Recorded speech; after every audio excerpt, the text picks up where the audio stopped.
Paano ba ito kainin? Ganito ba? Yeah.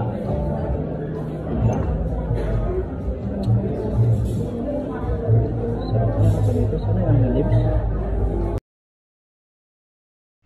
Hi guys! Thursday na naman pala ngayon. Hindi ko nga inaalala na Thursday na pala. At pag Thursday, nilalabas nga talaga ako. Walang plano. Namimili lang siya ng random na restaurant na pagpupuntahan niya sa akin. Ngayon nga, nakapasok na kami sa loob pero hindi ko pa rin alam kung ano yung restaurant na to hanggang sa nabasa ko na Lemon and Olives Green Taverna. Dito pala ang Lemon and Olives sa Outlook. Hindi ko din pa kasi natatry. First time kong kumain dito. Kasama din si husband. Although first time din niya, ngayon lang kami parehas nakapunta rito. Hindi namin alam tong restaurant na to. Pero naririnig ko na to sa mga kaibigan at sa mga kakilala. Nag-order nga kami ng white chocolate mocha sa akin. Tapos coffee americano kay husband. Tapos ang dinner naman niya, bang tawag doon, parang beef kebab. Beef Greek kebab ang tawag. Tapos meron siyang dinagdag na pita bread na may sausawan, homsum ata ang tawag doon.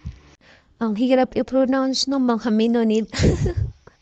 Kasi guys, siya Filipino food, kaya hindi din namin alam ang ino-order namin. Although nagbasa lang kami sa may menu, tapos kung ano yung description doon, yun na yun. Yan ba? Tapos.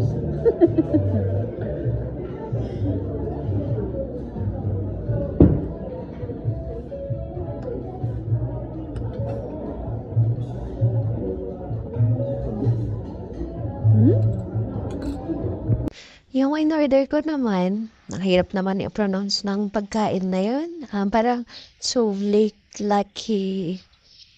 plate. Tapos mixed plate siya na may lamb, beef and pork. Diretso nga namin kinain yung mga in-order namin. Tapos ang daming dumarating. Madaming umaalis, madaming ding dumarating na kapalit. Dinarayo talaga pala siya dito. Thursday pa lang yan. Hang.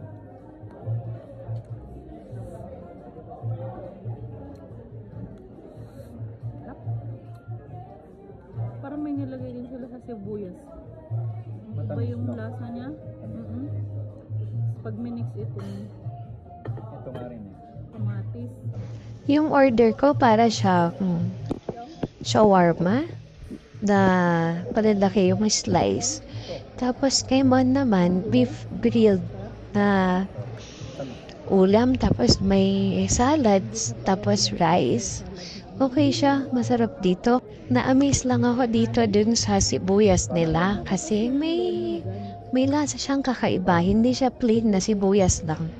Yung lasa ng sibuyas nila matamis. Tapos yung order ko may kasamang fries and pita bread. Masarap din yung mga dips nila na binigay. Oo, okay siya dito kaya nang hindi ako sanay sa lasa. Nanibago talaga ako.